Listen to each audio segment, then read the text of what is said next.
نماز جنازہ پڑھنے کا طریقہ۔ اللہ اکبر،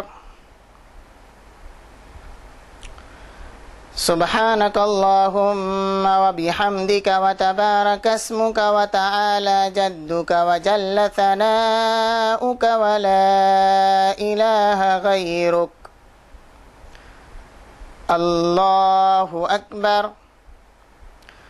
اللہم صلی علی محمد وعلی آل محمد کما صلیت علی ابراہیم وعلی آل ابراہیم انک حمید مجید۔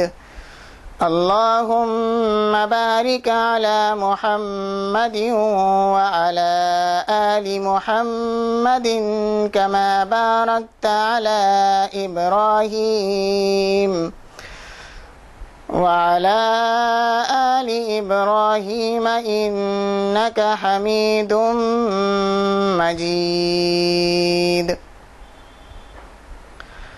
اللہ اکبر، اللہم اغفر لحینا ومیتنا وشاہدنا وغائبنا وصغیرنا وکبیرنا وذکرنا وانثانا، اللہم من احییتہ منا فاحیہ علی الاسلام ومن توفیته منا فتوفه على الإيمان۔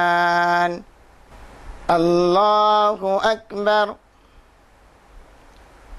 السلام علیکم ورحمۃ اللہ، السلام علیکم ورحمۃ اللہ۔ ابھی آپ نے نماز جنازہ پڑھنے کا طریقہ دیکھا۔ نماز جنازہ میں 4 تکبیریں ہوتی ہیں۔ پہلی تکبیر یعنی اللہ اکبر کے بعد ثنا پڑھی جاتی ہے، جو عام نمازوں میں ثنا پڑھی جاتی ہے اسی طرح ہے، لیکن ایک لفظ کا اضافہ ہوتا ہے۔ وتبارک اسمک کے بعد وجل ثناؤک کا اضافہ ہوتا ہے۔ اس ثنا کا ترجمہ یہ ہے، اے اللہ، آپ پاک ہیں اور تمام تعریف آپ ہی کے لیے ہے، اور برکت والا ہے آپ کا نام، اور بہت ہی اعلیٰ ہے آپ کی شان، اور بہت ہی بلند ہے آپ کی تعریف، اور آپ کے علاوہ کوئی عبادت کے لائق نہیں۔ دوسری تکبیر یعنی اللہ اکبر کے بعد درود ابراہیم پڑھا جاتا ہے، جو ہم دوسری نمازوں میں بھی پڑھا کرتے ہیں۔ تیسری تکبیر یعنی اللہ اکبر کے بعد ایک دعا پڑھی گئی جس کا ترجمہ یہ ہے، اے اللہ، ہمارے زندوں کو بخش دیجئے اور ہمارے مردوں کو بھی بخش دیجئے، اور ہمارے حاضر کو بھی اور ہمارے غائب کو بھی اور ہمارے چھوٹوں کو بھی اور ہمارے بڑوں کو بھی اور ہمارے مردوں کو بھی اور ہماری عورتوں کو بھی۔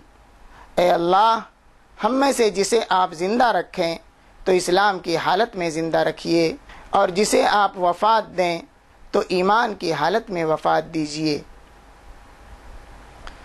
چوتھی تکبیر یعنی اللہ اکبر کے بعد دونوں طرف سلام پھیرا جاتا ہے، اور اس کے بعد یہ نماز جنازہ مکمل ہو جاتی ہے۔